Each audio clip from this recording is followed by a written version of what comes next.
ప్రచారం కింద కాదా ఒకే లబ్ధే కాకుండా రాంచుబారెడ్డి కుటుంబం కూడా ఒక 10% వాళ్ళకు కూడా దక్కుతుంది. అవినాష్ రెడ్డి వెనకాల ఆయన అదృశ్య శక్తి ఉంది. ముగ్గురు అంటే రమణారెడ్డి, సుధీర్ రెడ్డి, రాంచుపాటి అండ్ ఆయన ఎవరు అవినాష్ రెడ్డి, నలుగురు అందరి పాత్ర ఉంది. వీళ్ళు 80 అయితే వాళ్ళు 20 పైసలు వాళ్ళు పంచుకుంటున్నారు. ఇప్పుడు గతంలో ఏదో అడపదడప వైద్య శిబిరాలను పెడుతున్నారు సార్ ఉచితంగా, ఇప్పుడు అవి కూడా లేకుండా పోయినాయి. ఏమి లేదు, హోల్సేల్ క్యాంటీన్ కూడా లేదు. అదే మామూలుగా వాళ్ళకు బెల్లం ఇవ్వాలా, అదేది పటిక బెల్లం అని, అది కూడా ఇవ్వలే. చేతులకు గ్లౌస్ ఇవ్వాలా, హెల్మెట్ ఇవ్వాలా, దెబ్బలు తగిలితే పట్టించుకోరు, కొబ్బరి నూనె ఇవ్వాలా, ఏది పట్టించుకోరు. పగుళ్ళు పట్టించుకోరు, పగుళ్ళు పట్టించుకోరు, పొల్యూషన్ పట్టించుకోరు. ఇవన్నీ కరెక్టో కాదా? మీరు స్థానికులు మాకంటే ఎక్కువ అది బైనాకులర్ చూసేది మీరే. లోపల కూడా పోతుంటారు. ఏం చేశారో చెప్పండి. అదే అది పెద్ద తప్పు కాదా? అది విలేకరులు పాపం 4th పిల్లరు, ఈ సమాజంలో 4వ పిల్లరు మీరు. అంటే న్యాయ వ్యవస్థ, రాజ్యాంగ వ్యవస్థ, మీ యొక్క వ్యవస్థ మీది 4వ పిల్లరు. ఈ 4వ పిల్లలు రాకుండా పోవడం అంటే మేము ఎప్పుడన్నా మీరు వచ్చినా మేము ఇంటర్వ్యూ ఇస్తున్నాం. ఎందుకు మేము తప్పించుకోవచ్చు కదా? అయితే మీరు అడిగే ప్రశ్నలకు మేము తప్పించుకోవాలా? మిమ్మల్ని అడగమంటున్నాముగా. అంటే వాళ్ళ మోసం ఉంది కాబట్టి, వాళ్ళ తప్పు ఉంది కాబట్టి, వాళ్ళ దౌర్జన్యం ఉంది కాబట్టి. ఏమా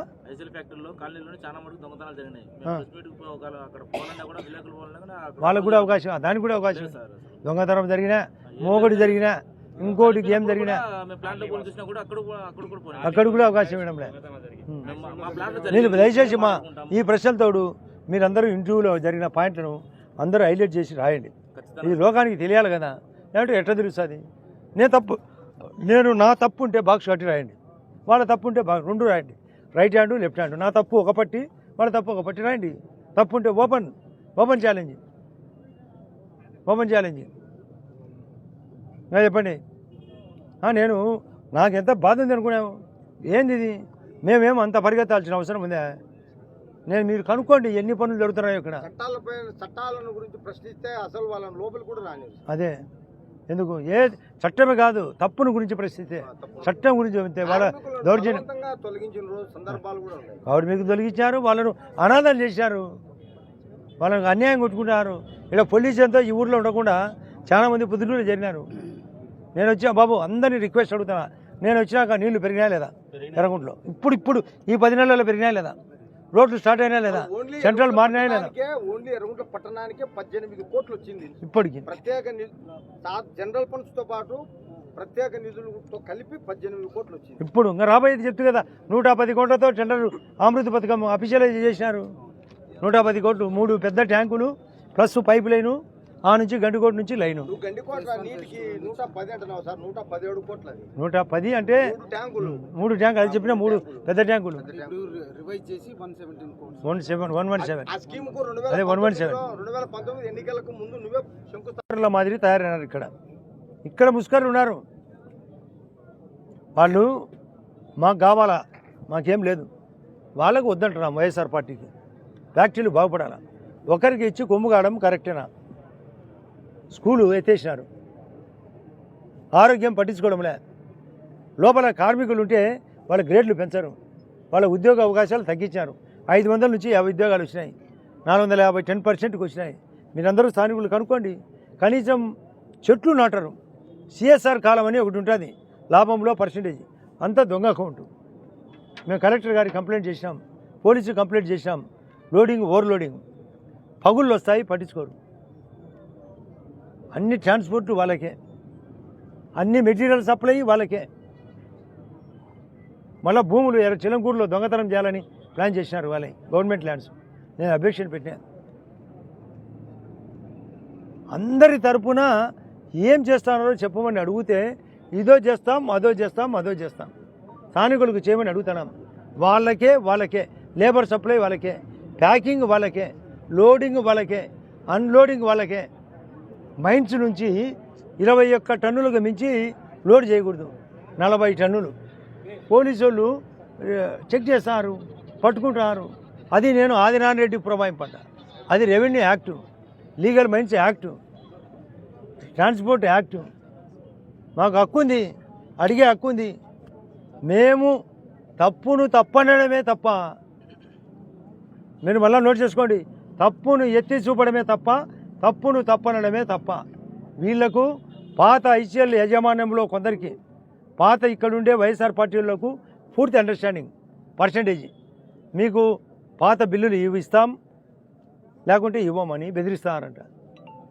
మీకు బాకీ ఉండాలి కాబట్టి మీరు చచ్చినట్టు దక్కినట్టు మీరు మేము చెప్పినట్టు వినాలా. ఎందుకంటే మిలాఖత్తు ఇద్దరి మధ్య అండర్స్టాండింగ్. ములాఖత్ అనేది ఖైదీల కోసం ఏర్పాటు జరుగుతుంది, అది ములాఖత్తు. ఇది మిలాఖత్తు అంటే ఒకరికొకరి సంబంధాలు అన్నీ ఉన్నాయి. వీళ్ళకు ములాఖత్తు ఉంది, వీళ్ళకు మిలాఖత్తు ఉంది. మామూలు దొంగలు కాదు. నిన్న జమ్మూ కాశ్మీరు ముస్కరుల కంటే దరిద్రులు వీళ్ళు, అంతకంటే దొంగలు. వీళ్ళను వాళ్ళతోనే పోల్చాలా. ఏ రివేత జరగాలి వీళ్ళని. ఫ్యాక్టరీలు స్పష్టంగా పరిగెత్తినట్టు జరగాల. అదాని జరగాల్సిందే. ఇక్కడ ఉండే ఐసీఎల్ ఫ్యాక్టరీ నుంచి అల్ట్రాటెక్ జరగాల. రేపు సోలార్ రావాలా, విండ్ పవర్ రావాలా, ప్లస్ జేఎస్డబ్ల్యూ రావాలా, గండికోట టూరిజం పెరగాల. ప్రతి ఒక్కరూ నిర్మాణం చేసే అక్కడ ఇల్లు కట్టేది ఎవరో కంపెనీ, ఆ కంపెనీకి సపోర్ట్ చేస్తాం. ఏది టిడ్కో హౌస్కు అక్కడ జమ్ములో జరుగుతున్నాయి నిర్మాణాలు జరగాల. ఇప్పుడు రోడ్డు పూర్తి నేషనల్ హైవేలు జరగాల, స్టేట్ రోడ్డు జరగాల, సందులో రోడ్డు జరగాల, తాగునీళ్ళు పెరగాల, పెన్షన్ 4,000 రూపాయలు స్టార్ట్ అయింది. సూపర్ 6 జరగాల. సూపర్ 6 గౌరవ ముఖ్యమంత్రి గారు 100% అక్టోబర్ డిసెంబర్ లోపల, ఇప్పుడు రేపు మే నెలలో స్కూల్ రీఓపెన్ అయితేనే తల్లికి వందనం జరుగుతుంది. అదే కాకుండా రైతులది ఈ సంవత్సరం మొదటి కంతు స్టార్ట్ కేంద్రం అయితేనే మన మద్దతు 5,000 రూపాయలు ఉంటుంది. అది 3 రౌండ్ల 6,000, 2,000కు తోడు మన 5,000 వచ్చి జమ అవుతుంది. మళ్ళీ 2,000కి 5,000 జమ అవుతుంది. మళ్ళీ 2,000కు 4,000 అంటే 20,000 రూపాయలు జమ అవుతుంది. అంటే మత్స్యకార్మికులకు 20,000 రూపాయలు. కరెంటు సూర్యగడితో పాటు 200 యూనిట్లు ఎస్సీ ఎస్టీలకు ఫ్రీ, చేనేతలకు 200 యూనిట్లు ఫ్రీ. ఆ 200 గతంలో ఏముండేది 201 వాడినారు అనుకోండి, 201 కట్టాలి బిల్లు. కానీ గౌరవ ముఖ్యమంత్రి గారు డెసిషన్ తీసుకొని 200 యూనిట్ల వరకు జీరో, పై 1 యూనిట్కి మాత్రమే కట్టాలి. సపోజ్ 264 యూనిట్లు ఖర్చు అయింది అనుకోండి, గతంలో 264 యూనిట్లకు కట్టాలా. కానీ ఇప్పుడు గౌరవ ముఖ్యమంత్రి గారి ఆలోచన ప్రకారం ఫస్ట్ 200కు లే, పైన 64కు మాత్రమే కట్టాలి. ఇది కొత్త నిర్ణయం, కొత్త ఆలోచన. అసలు ఈఎంఐ కట్టలేని రాష్ట్రాన్ని కాల్చినాడు జగన్ రెడ్డి. ఒకవైపు కోడికత్తి డ్రామా ఆడతాడు, ఒకవైపు వివేకానంద రెడ్డి మేమేందో హత్య చేపించినట్టు ఆయన చెప్పినట్ట. చంద్రబాబు నాయుడు ఆదినాటి దూరికి పొడిచినట్ట. మధ్యాహ్నం ప్రొద్దున్నే అవినాష్ రెడ్డి డోర్ కాడ నిలబడి కడిగి. ప్రతి ఒక్కరూ తప్పనిసరిగా యూట్యూబ్లోకి వెళ్ళి కడప వార్తను లైక్ చేయండి, సబ్స్క్రైబ్ చేయండి. ఇట్లు మీ జి రమణయ్య, ఎడిటర్, కడప వార్త.